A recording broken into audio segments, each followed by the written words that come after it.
Aloha, my name is Juergen Canda. I'm a recently retired lieutenant from the Hawaii Police Department out of Hilo.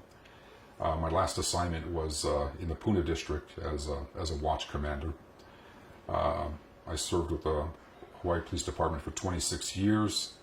I'm a lifelong resident of Hilo, Puna area, and I currently reside in the Puna district. My children all go to school here. Before being in the police department, I had 9 years in the Air Force, and upon joining the police department, I served a few years as a dispatcher, and eventually became a sworn officer, and served in virtually every district of the island as a patrolman, a patrol supervisor, or as a detective.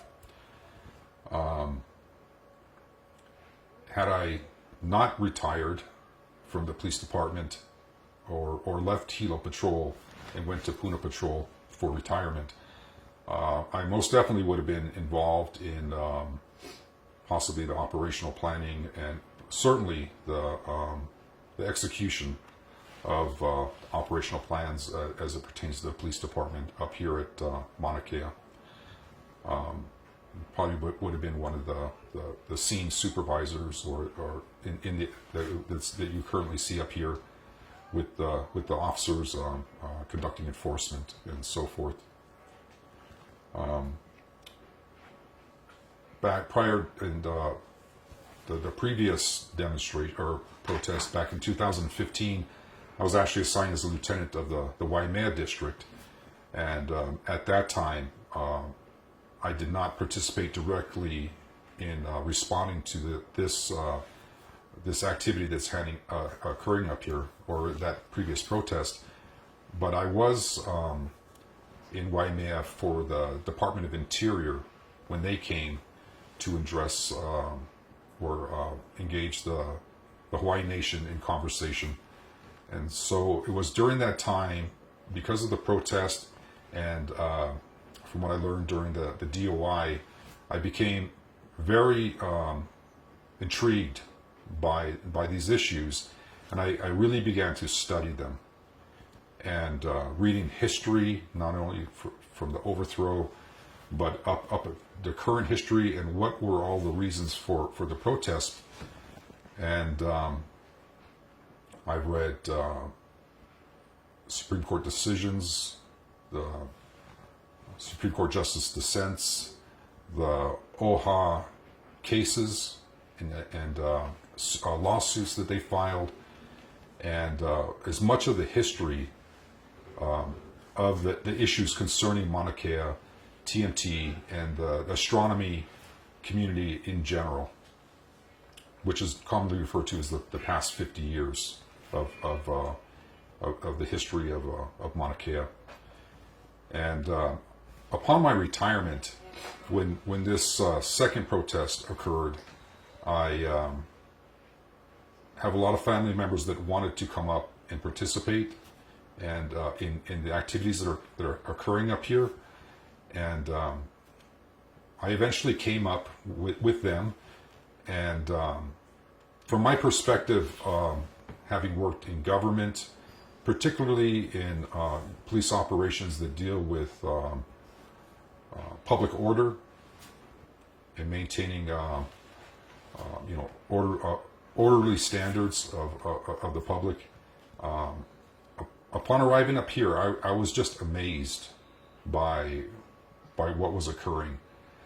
Beyond the protest itself, where they were blocking the road, I guess, for lack of a better word, the base or the camp here at Pu'uhuluhulu, and the way that things worked up here, and the spirit of kapu aloha just left me stunned about how civil things were up here, and how harmonious all the relationships were.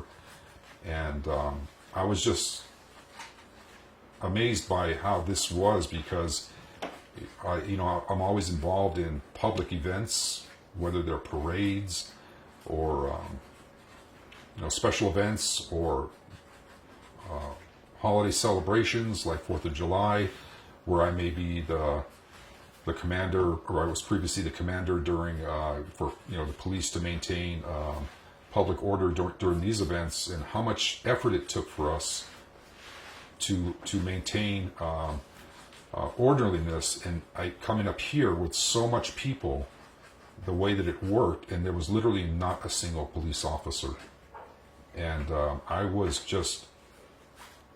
just found it incredible, and it just further took me. Brought me here back to study this, what's going on here. The peacefulness, the organization, how this was essentially led by example and direction of elders, which is something traditional and it resonates with us, and how the culture and spirituality guided human behavior.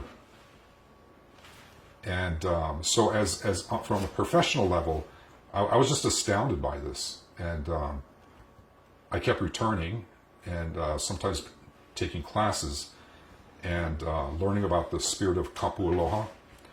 And I came to the realization that this is actually how society should be running. It would definitely reduce the amount of police that we would need everybody had a sense of responsibility to each other. And I found that amazing, because everybody otherwise in society is self-concerned. And so how everybody working together really I found was the key to how this worked. And it's all based, because it resonates with everybody, because it's based on values of a culture, as opposed to just following rules of a society.